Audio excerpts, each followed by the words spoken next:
முன்னாள் அமைச்சர் பொன்முடி மீதான செம்மண் குவாரி வழக்கில் ஏப்ரல் 2ஆம் தேதி தீர்ப்பு வழங்கப்பட உள்ளது.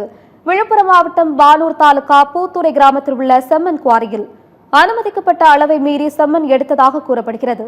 இது தொடர்பாக முன்னாள் அமைச்சர் பொன்முடி, அவரது மகன் பொன் கௌதம சிகாமணி உள்ளிட்டோர் மீது 2012ஆம் ஆண்டு வழக்கு பதிவு செய்து விசாரணை நடைபெற்று வருகிறது.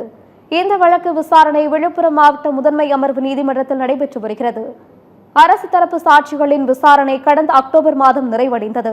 இந்நிலையில் இன்று நடைபெற்ற விசாரணையில் ஜெயச்சந்திரன், ராஜமகேந்திரன், சதானந்தம் ஆகிய 3 பேர் நேரில் ஆஜராகினர். பொன்முடி, பொன் கௌதம சிகாமணி, கோதகுமார் மற்றும் கோபிநாதன் ஆகியோர் ஆஜராகவில்லை.